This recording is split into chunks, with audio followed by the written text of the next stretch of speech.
We're going to be catching some big fish today, so it's important to have a rod with a reasonable action, but also fairly soft.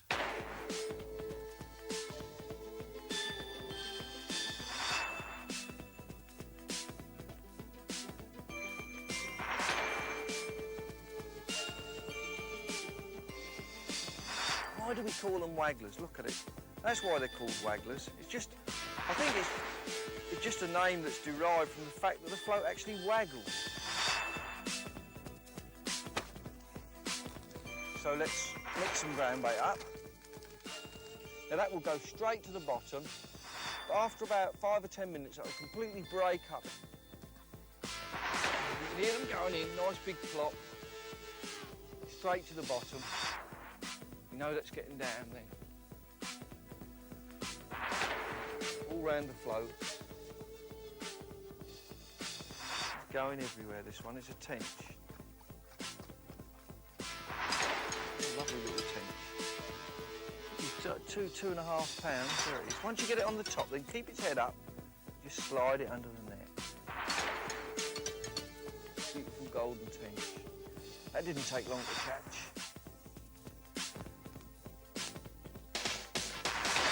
Waggler fishing, total control over the fish. Well, here I am today at the small lake at Willow Park. It's a beautiful July morning, and what I'm going to demonstrate today are the skills and techniques that you need to use in still water waggler fishing. And what we're going to be doing is fishing up in the water, say 2 or 3 foot deep with a very small waggler, and also fishing on the bottom, which is about 6 foot deep.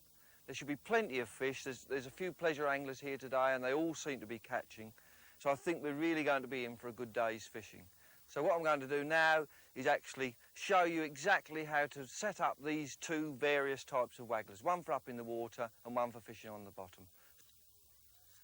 We're going to be catching some big fish today, so it's important to have a rod with a reasonable action, but also fairly soft through the top to actually absorb the power of these big fish.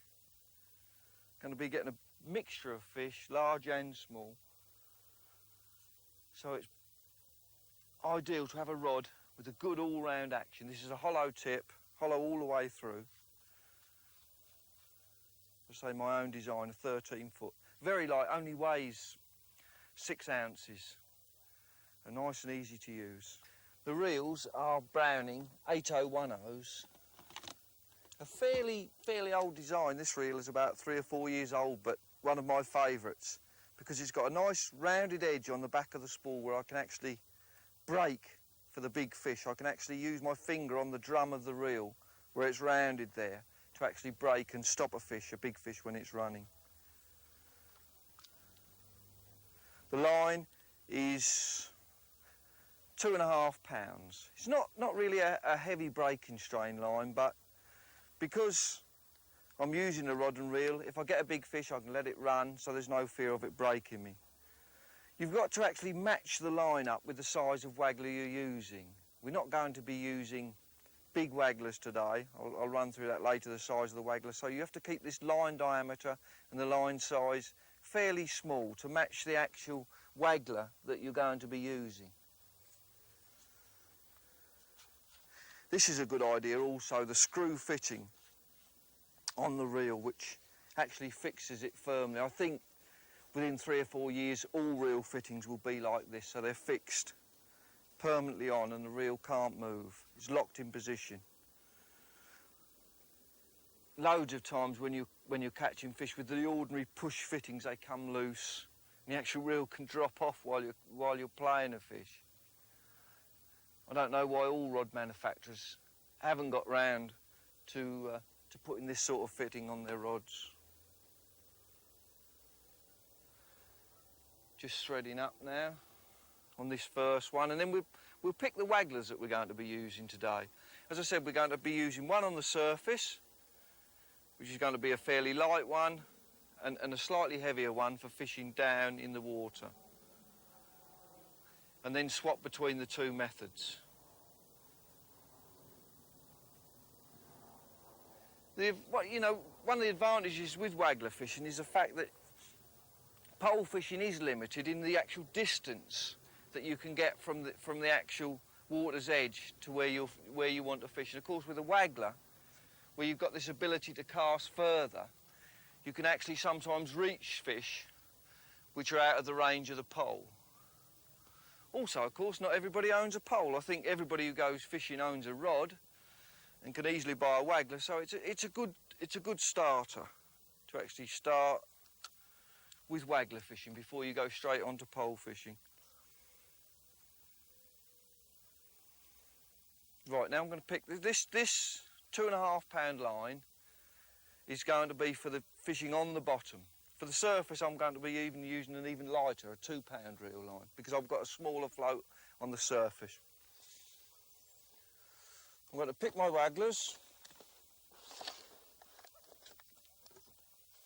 I've converted my ASI box to actually, there's all pole rigs on the top there, but if I lift this piece out, I've actually made it so that all my wagglers are lying inside and I can pick out whichever ones I need to use.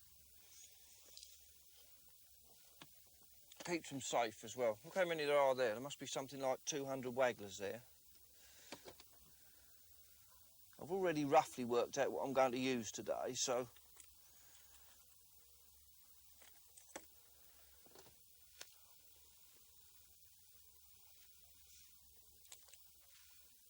this is the one that I'm going to be using for fishing on the bottom. It's an insert peacock waggler with a load. It's loaded in the end. It's a Britannia. Dick Clegg is the England team manager, so I have to use his floats, and I've got no option. And I have to give him a plug every time, of course, as well. And it's loaded there. Now, we're not allowed to use lead shot anymore, which everybody knows. You can't actually buy it in the shops, but you're allowed to have a lead loading in the float. So this can be an advantage for casting because of the actual density of the lead. And then you can lock it in position with 2 non-toxic leads.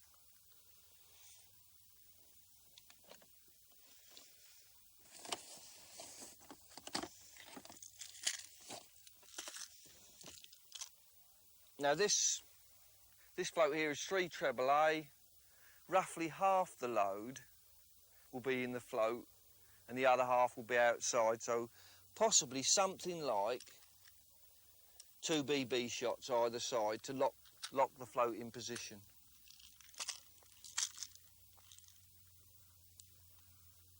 One either side, and then we'll check it just to see what it's like. These non-toxic leads are not quite as good as pure lead was, but they've got them almost right now.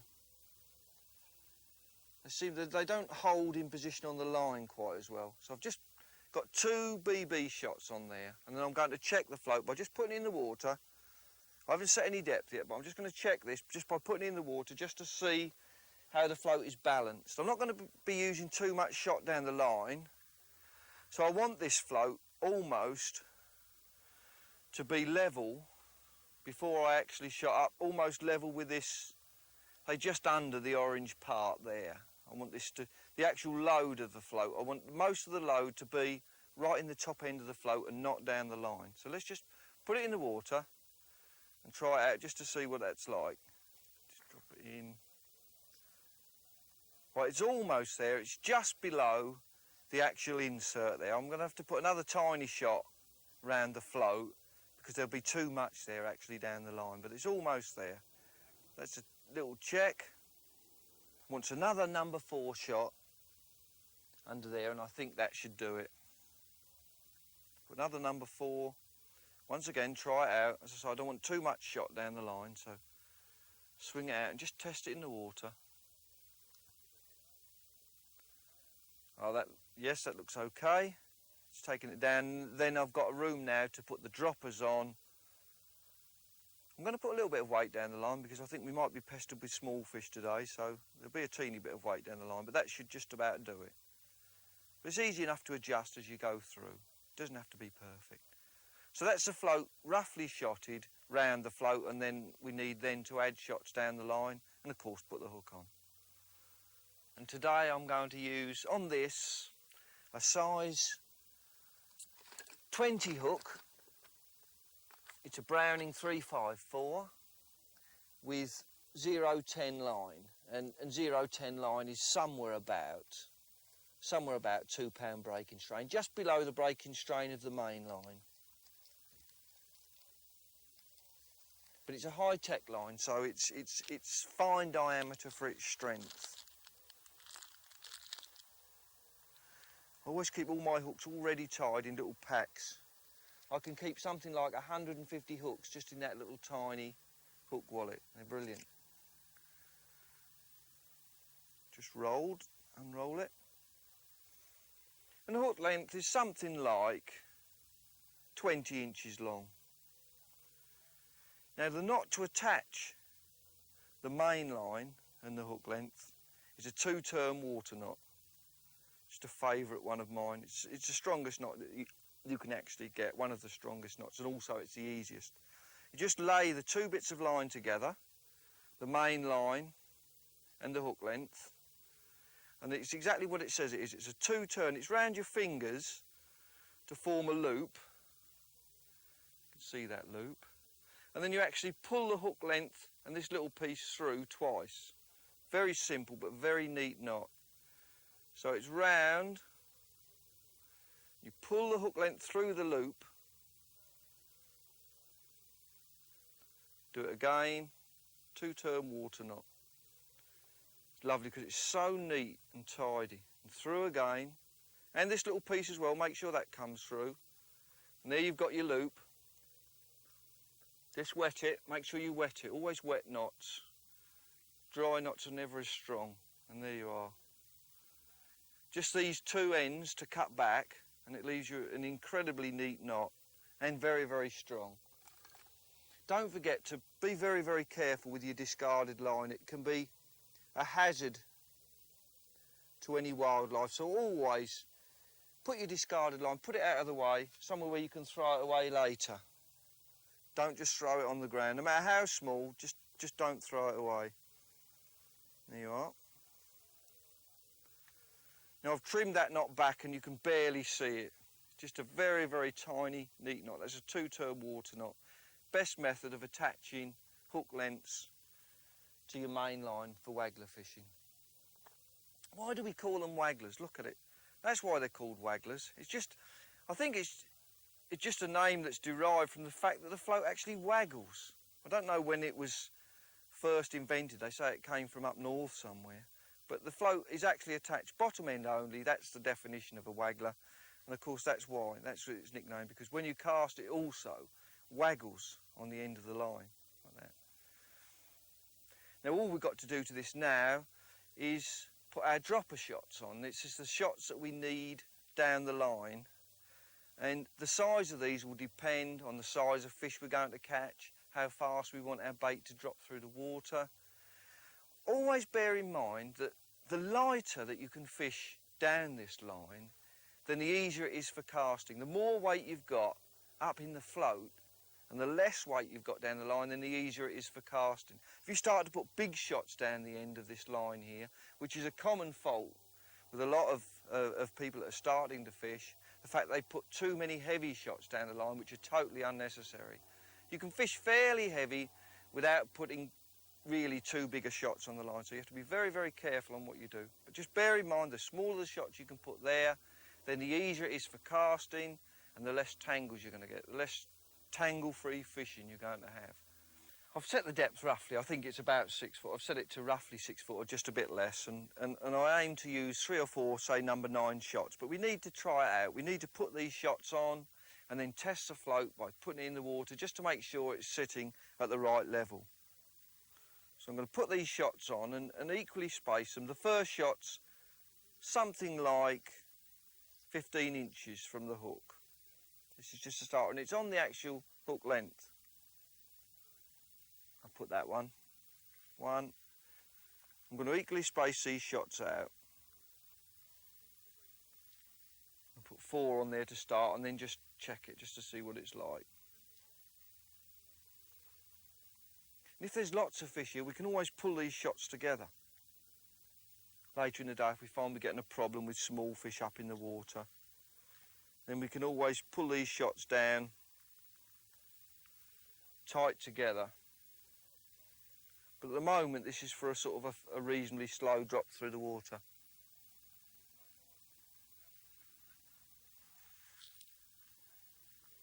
One more and then I'll check it just to see what it's like.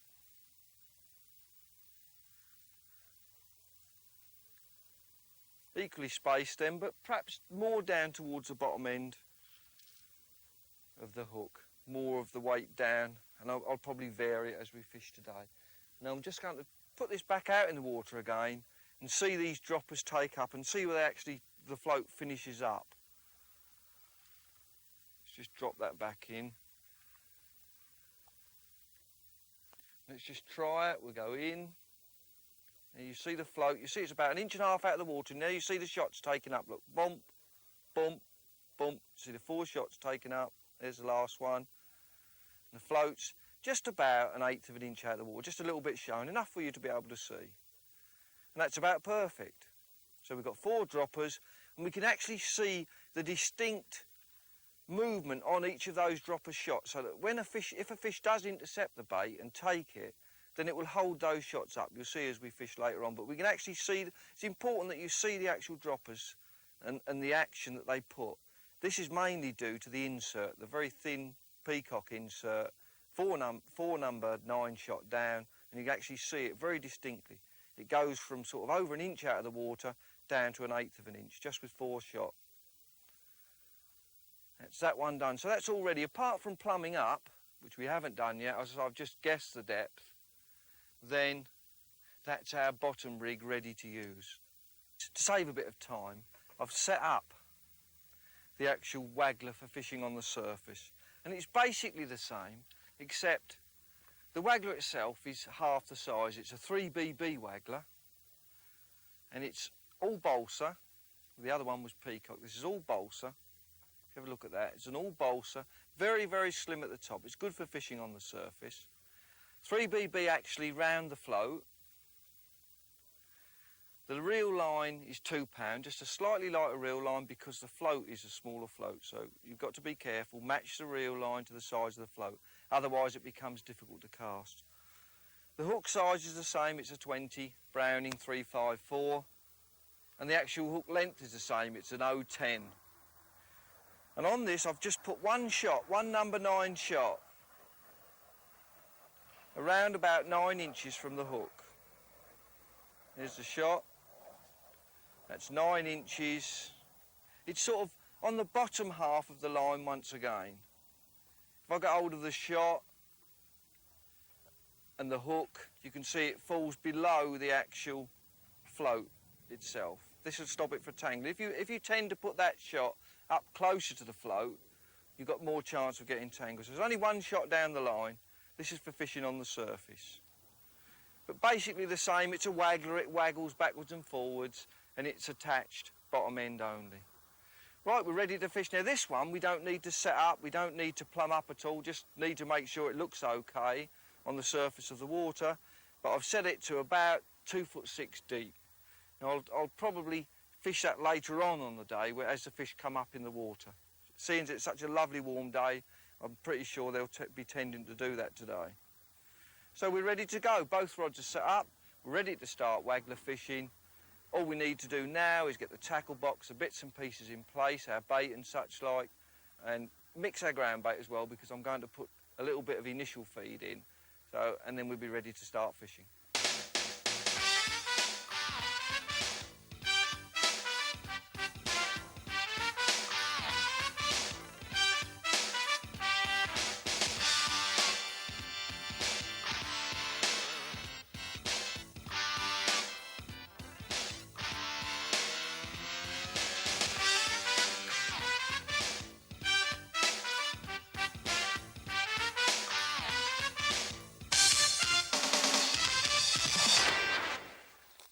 So let's mix some ground bait up. This is a high pro carp, beautiful smell. It's got loads of big lumps in it that are attractive for big fish. don't forget the golden rule, you always add water to the ground bait. Look at those lovely big lumps there, big lumps of maize. It's ideal for any of your larger fish. Also, it's quite a heavy mix. Just add the water, and while you're adding it, keep this ground bait aerated. Keep the air going into the ground bait to stop it lumping up.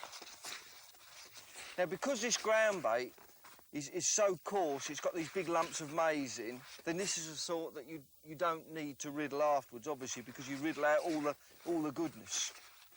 So all I'm going to do with this is just add the water carefully, keep activating it with my hand.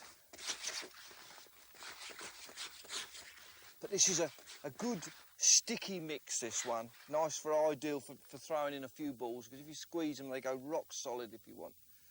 Really rock solid. Perfect for initial feed. Get some balls in on the bottom and hopefully attract some big fish. Yeah, you can see those big lumps of maize in the actual ground bait itself. It's perfect.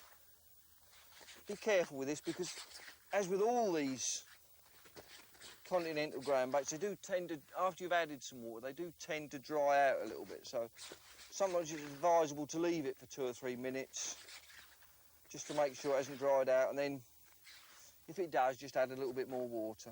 I think that seems about perfect, that. That's it. And this beautiful, sort of a strawberry smell. So that's our ground bait. Not much, 1 kilo of ground bait, and most of that I'm going to throw in initially with some initial balls, roughly in the area that I'm going to fish. So that's our ground bait ready, and we're virtually ready to fish now. All we need to do is put our tackle box in position and our bait, we're ready to go. Always important to be nice and comfortable if you don't have a fishing session. Brennan bait waiter, casters, some red maggots and some white maggots. A rod rest. Let's have a rod rest today. I don't always fish with a rod rest. That's it. Rod rest in position. And we're ready to go. All we need now is our initial feed. I've got the float rods, everything set up, so I'm going to pick the distance I'm going to fish. Initial feed, and we're ready to catch some fish. Cast out roughly where you're going to fish. Remember, where you're going to fish is the important thing. Now there it is, it's hit the bottom. Hit the bottom, the actual float then comes up. It's not overshot. It means the BB shot has hit the bottom. The depth's okay, and I'm guessing it should be 3 or 4 inches on. I can vary it.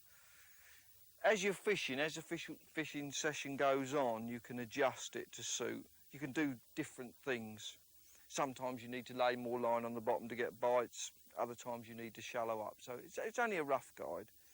But it's a good place to start, is on the bottom. And of course, this depth, 6 foot, is ideal for waggler fishing.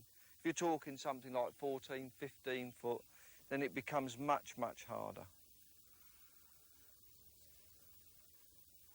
So the depth is there, and all we need now is to introduce our initial ground bait feed with a few casters in it.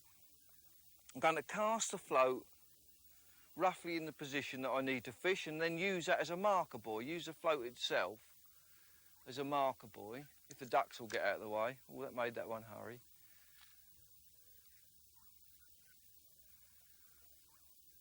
So I've cast the float out. I'm going to use that as a marker buoy, and then aim my balls of ground bait at that. And remember that you've got to keep a mental picture in your mind of the distance that you're actually fishing, because you don't want to put your feed in one place and then start fishing in another. So you've got to remember roughly how far out that you're actually fishing. So we've set our float in position, and I'm going to throw some balls of ground bait on and around the float area, and in my mind I'll remember roughly the distance that I'm fishing at. I'm going to mix a few of these casters, make sure that it's a really warm day, so I'm going to mix some of these casters in with the ground bait. Make sure that they get to the bottom, looking for our bigger fish. Some feed gets to the bottom. I think if I was to just be loose feeding these with a catapult, the amount of fish there are here, I don't think any of these would ever reach the bottom. So that's the idea, get some initial feed on the bottom, hopefully for some bigger fish later on. A few more in there. It's probably something like half a pint of casters in this initial feed. Make these into good balls. Because this ground bait is a nice, firm, sticky ground bait, it's very, very easy to just make that into a nice, heavy ball for throwing in and pack with casters. We'll see all the casters poking out of there along with the big bits of ground bait. Now that will go straight to the bottom, but after about 5 or 10 minutes, it will completely break up and then form on the bottom in this lovely sort of flattened cloud. They won't lay there for long. This is the ideal mix. Goes in heavy, but very, very quickly breaks up. All we need now is to mix some balls up and then just throw them in position. And then we're ready to go. Already there's 5 there, actually. 5 and a little bit. I won't bother with that. As I say, it's still a fair amount of ground bait because they're quite big balls and they'll go straight to the bottom.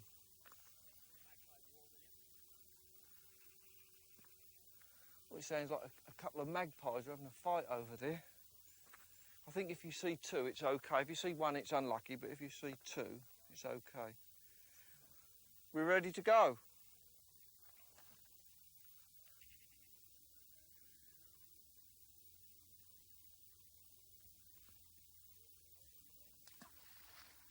You can hear them going in, nice big plop, straight to the bottom. We know that's getting down then. There you are, all round the float. The initial ground bait's in, and we're ready to start actually catching some fish. Because there's so many fish here, I'm going to start with double caster. I've put loads of casters in already, and already the actual swim I can see is fizzing and bubbling with fish. Just from them initial balls, you can actually see where the fish have come into it already. And are making the actual water fizz and bubble. Double caster on the hook.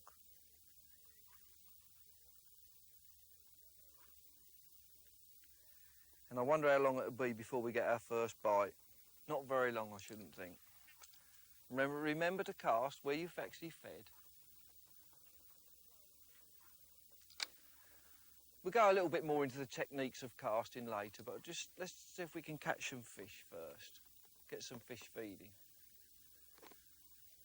Also, I'm going to loose feed a little bit over the area where I've put the ground bait. It looks like the ground bait has attracted the ducks anyway.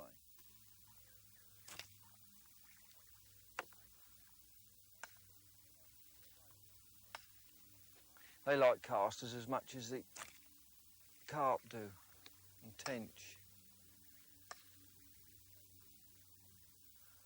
Putting a few pouchfuls of casters in, just initial. Oh, look at them ducks, they really are a nuisance. Everything gets well fed here. Fish, ducks, even the anglers. Well, we're into a better fish straight away. This was on the bottom, right on those balls of ground bait. Well, decent fish too, it's really fighting. This is one of the advantages of waggler fishing and fishing with a rod and a reel. The fact that if the fish wants to run, you can actually let it go. Right under my feet, but I can still put a fair bit of pressure on it. It's fighting, it's trying to get in all the snags. See the action of the rod, how it's bent round. Nice through action. It's a good fish. I'll guess it's a tench, but it might not be. Let's have a guess at a tench. It certainly doesn't want to come up. I'm putting a lot of pressure on it. All the time be ready to back wind. No anti-reverse on, but when the fish wants to go, I'm actually letting the reel go backwards, letting it back wind. It's a good fish. Nice little tench, I should think. They never want to give up. Funnily enough, the warmer the weather, the harder these fish fight. He's going everywhere, this one. It's a tench. Oh, lovely little tench. Probably 2.5 pounds. There it is. Once you get it on the top, then keep its head up. Just slide it under the net. There beautiful golden tench. That didn't take long to catch. Waggler fishing, total control over the fish. There it is, hooked just inside the mouth. Use my disgorger so I don't damage the fish. Usually have this hung around my neck. I'll put that on there in a minute.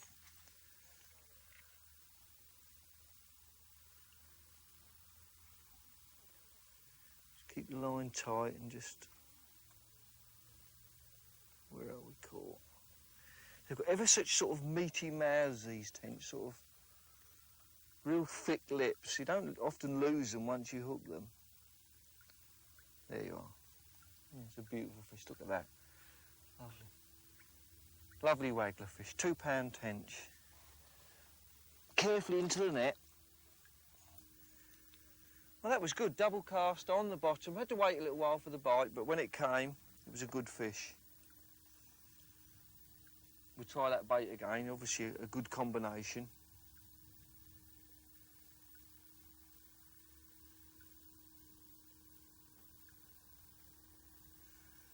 See if we can catch another fish.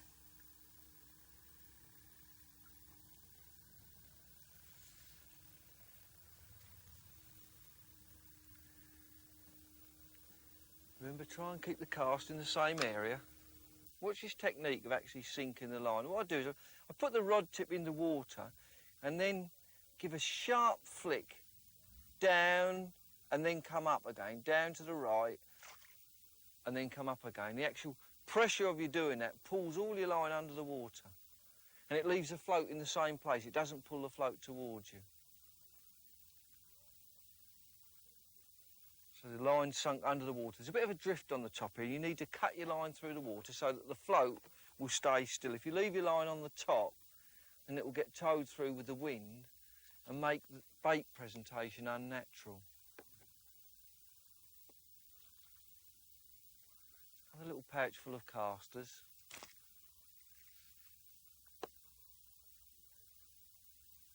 And then we'll wait. There's loads of little fish on the top. You can see them bubbling, but our bait hopefully has got through to the bottom after the bigger fish. It's very warm now though, the sun's at its highest and it's probably not the best time of day to be catching fish, but there's still plenty of movement out there.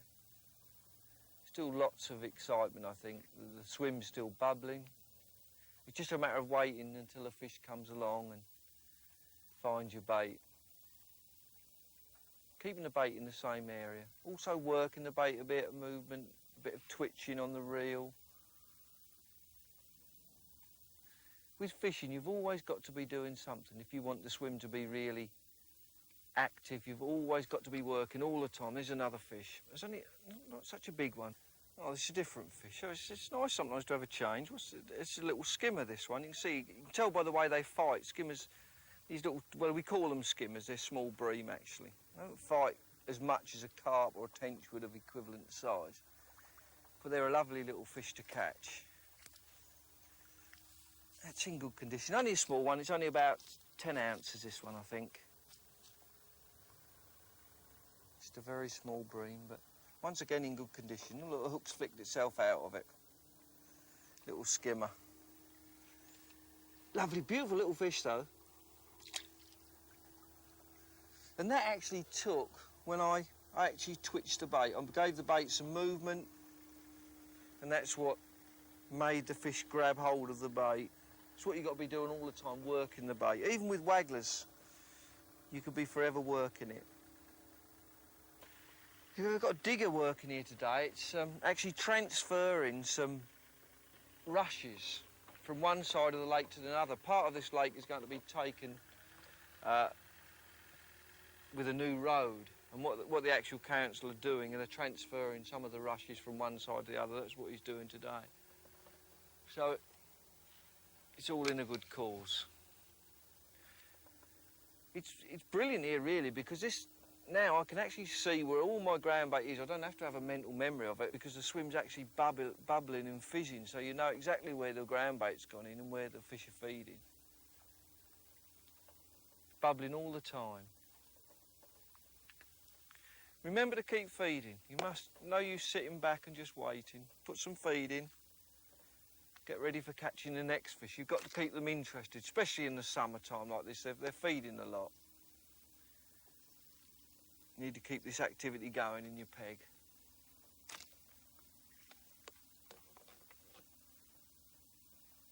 Feeding and twitching.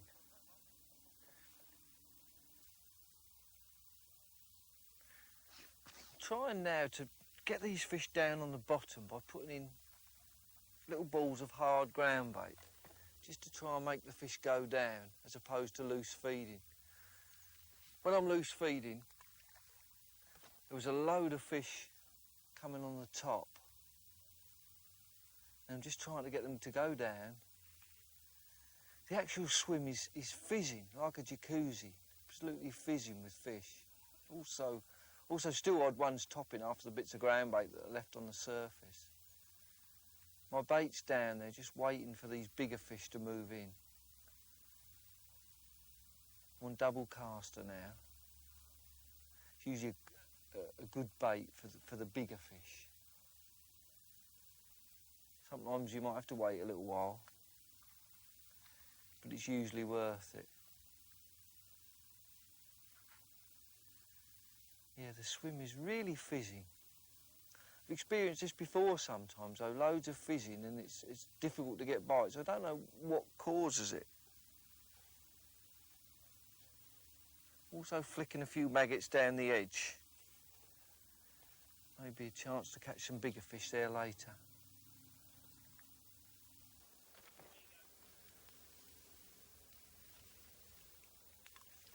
Still putting in these oddballs to get them down onto the bottom. Keep swapping between single caster and double caster. Lots and lots of fish there. But they're not being that responsive to the bait. Still some maggots close in. Keeping a couple of swims going. And that's really close, that one. My float's actually in the middle of a load of bubbles. I put a single cast on and I've buried it. And there's just a little teeny bit of a bite. Just felt that one. Missed it, but just felt it. Just a little, really cautious bite on the bottom. Let's try that again. See if we can... Just felt that fish.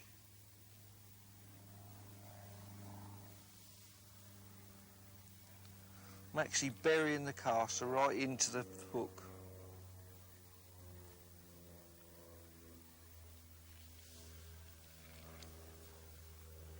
Lovely little breeze has sprung up now, which will be better for the fishing.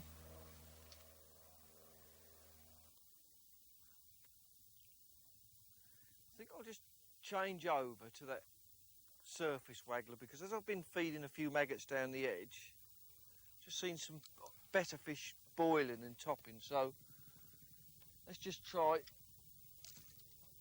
with the lighter rig, close in but up in the water, and see what happens. I've got an idea there'll be a lot of fish there.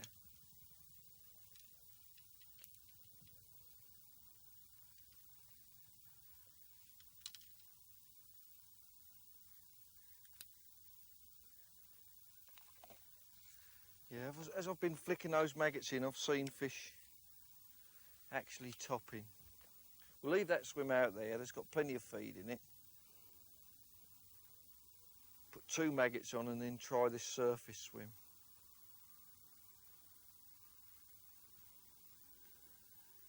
See if there's anything there. I bet it goes straight away.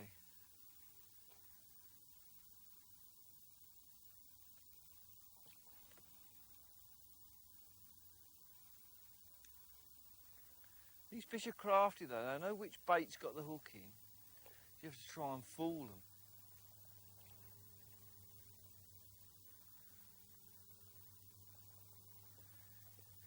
They can actually see the bait with the hook in drops through at a different rate. See the float bobbling now and wobbling.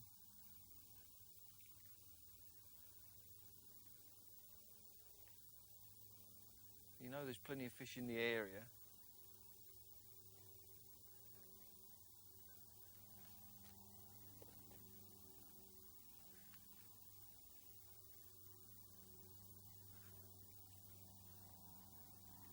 This will be set a little bit deeper, I think.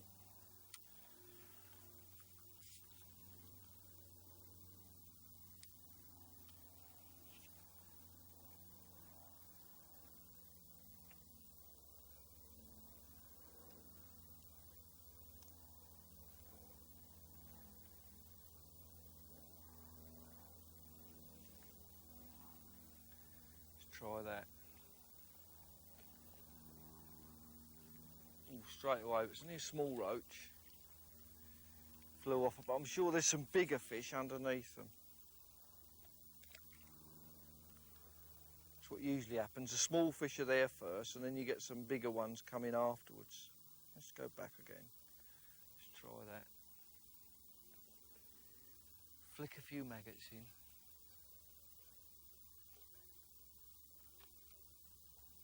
Oh, there's another one there. Oh, it's a bit bigger. No, it's only another little roach again.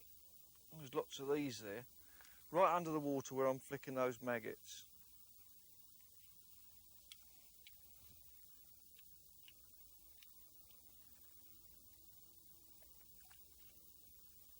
I'm sure there's some of bigger fish below them. Just got 2 red maggots on. Just dropping it in where I'm loose feeding.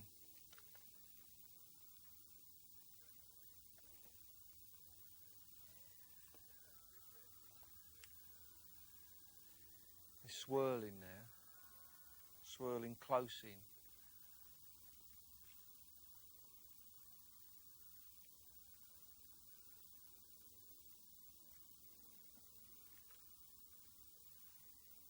So many fish there, the actual float's moving with the movement of the fish as they swim around.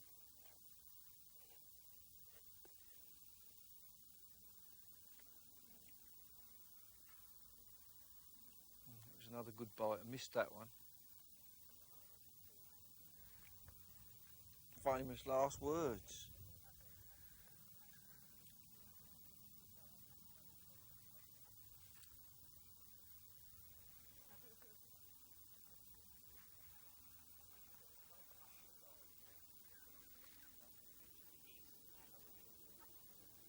Oh, look, a big mob of geese have come across. I hope they don't like loose feed. And another little one. Plenty of these small roach about today. Little baby. It's only about 1.5 ounces. Lots of these around. Don't forget to handle them carefully.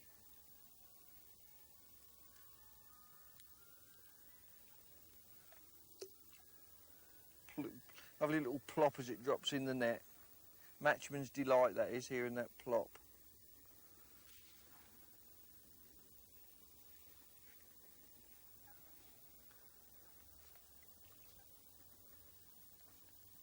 More loose feed. They're taking it on the drop, these fish. Is another one straight away. Another little one. Might be a teeny bit bigger, this one. Yeah, it's probably a 2.5, 3 ounce of that. It's a little skimmer. Look. Oh, just caught him. Little tiny skimmer. They're all there in that loose feed. Just single maggot. Another one. Well, I think we better go out now. I mean, you can waggler fish at any distance. I mean, the idea of waggler fishing is so that you can get a bit more distance. But obviously some people only own a waggler rod, so it's still good fun catching these fish in the margins. That's a much bigger skimmer, that one. And it could be because today it's very, very warm, the fish are close in. I mean, it could be one of the things that there's more fish really close in than there is further out. There you are, little skimmer. It's great catching those. Right, let's finish there now. I'll still keep feeding there in case we're going to get 1 or 2 bigger fish there later. And of course, even though you're waggler fishing rod and line, you can fish close in because you've got this safety valve. If you do hook a fish there, you've got a rod and line, you can back wind and let the fish run. So waggler fishing is not all distance fishing, it's sometimes fishing very close in under your feet. We'll put that away and we'll go back on our further swim looking for these bigger fish.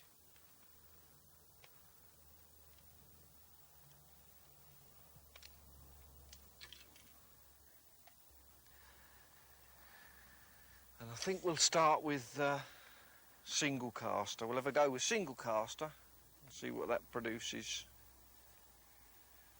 Still plenty of fish there, it's still fizzing. Single buried caster. Look at the caster, look, don't forget to actually, if the fish are shy, you can actually bury the hook into the caster, pushing it in. Look, there's none of the hook showing whatsoever, just a line. That's when the fish are crafty. They're just completely buried. Now remember, when you're casting the waggler, actually when you cast, remember to actually stop the float as it goes through the air. Actually stop it so that the actual bottom end carries on further. This eliminates any tangles. And when you cast and then you stop your float by putting your finger on the spool here. Put your finger on the spool to stop the line. Stops the float and keeps everything going in a straight line rather than it landing in a tangled heap. It's very, very important. So you just put your finger on the spool when you want it to stop. Oh, look at them. One by one coming into the water. Come to see if I've caught anything. Has that Nudd bloke caught anything yet? No, he hasn't. Look at her. No, has old Nuddy caught anything yet? Bloody hell. You float that one.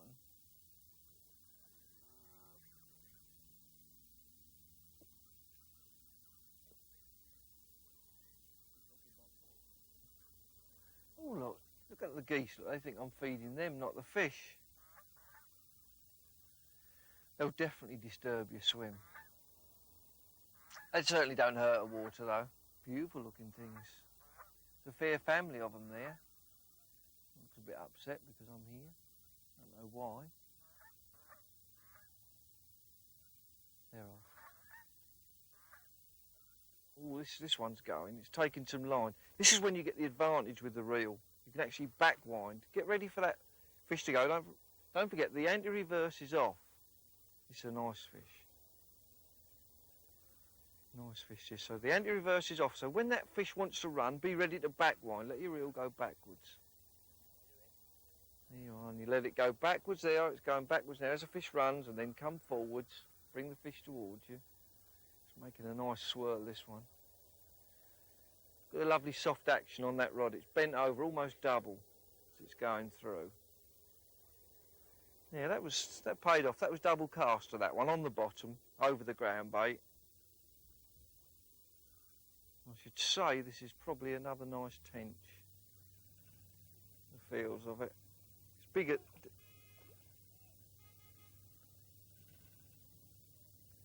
It's certainly fighting well.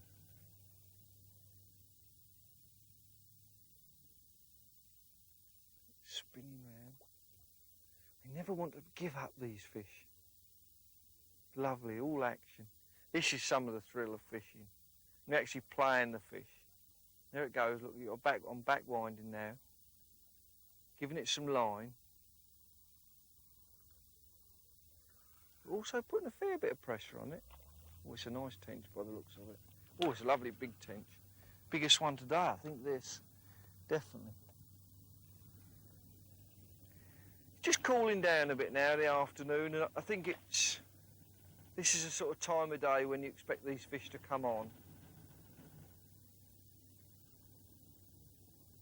Still won't get its head up, this fish. Look how they fight, they're incredible.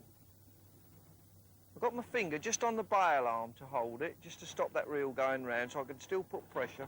Keep your arm nice and parallel down the butt of the rod. Keep your rod above the fish. Keep it up above the fish. Trying to get it on the surface. It's certainly fighting, a brilliant fight, this one.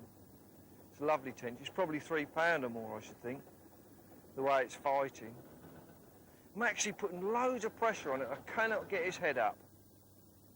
Look at that. It's incredible the fight that's putting up. Brilliant. It's flying round and round. Still can't get its head up.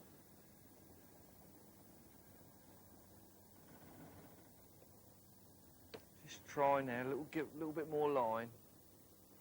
Rod's bent double. Really is. Oh, that's a beautiful tinge. Fairly light in colour. Look at the power in it. This is a thrill of fishing.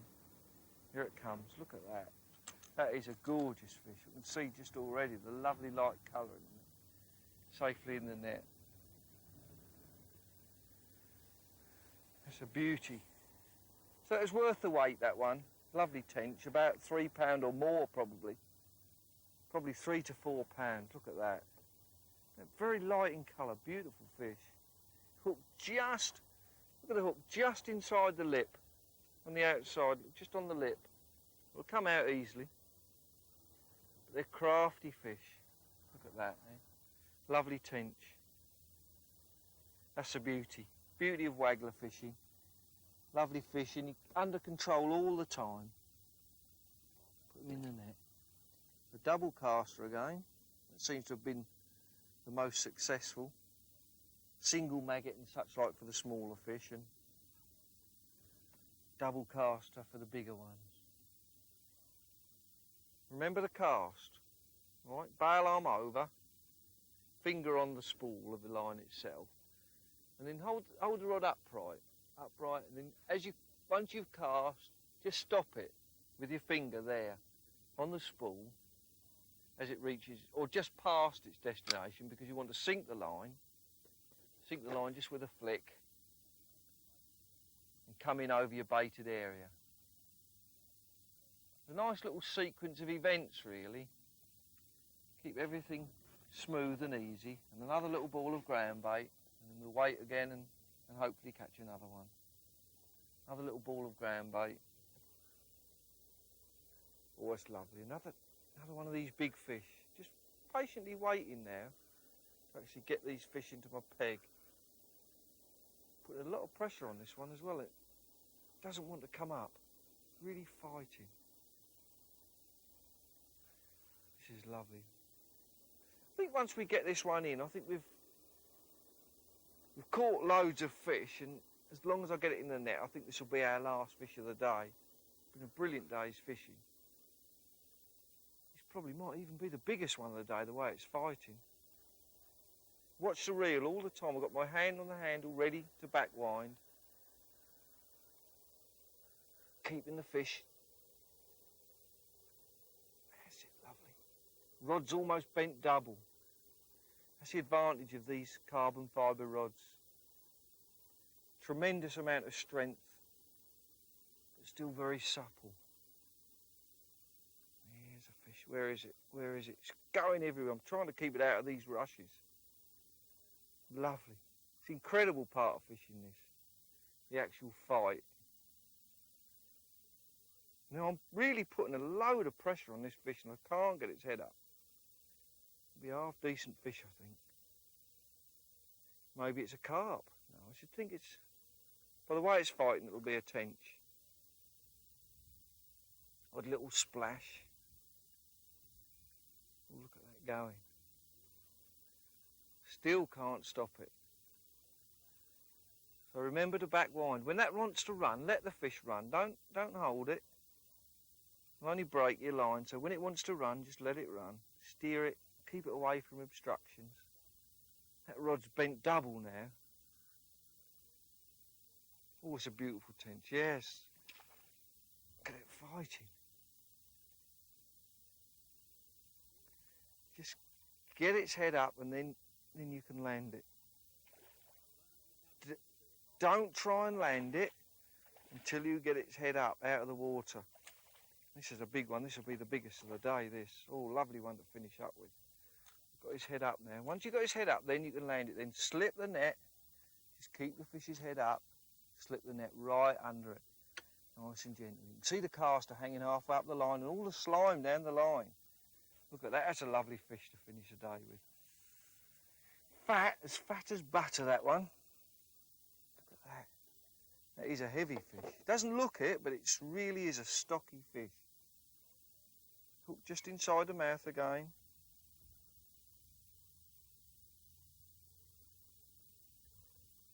Let's just get the hook out. Hook's out.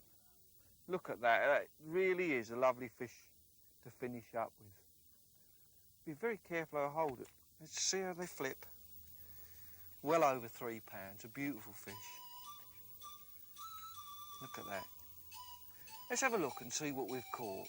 It's been a brilliant day's fishing, so we'll just have a look and see what we've caught for the day. Slip him into the net first. There. I think the geese are trying to tell us to go home. They seem to be making plenty of noise. Now remember the keep net code. Get the fish to the front of your net before you actually tip them back into the water. So you'll need to lower the net down,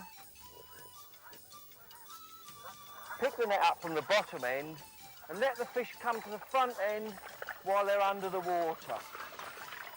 There. So you're not rolling them down the net while they're out of the water. Let's see what we've got. There's a fair few fish there. Oh, that's a nice net of fish. It must be £20 or more. Mixture of tench and roach and there's some crucian carp in there. Let's let them go. Look at that. Just let them go gently, nice and gently, back into the water. Yeah, so they all swim away happily. Yeah. Done. What a lovely day's fishing. Just shows you what the waggler can produce.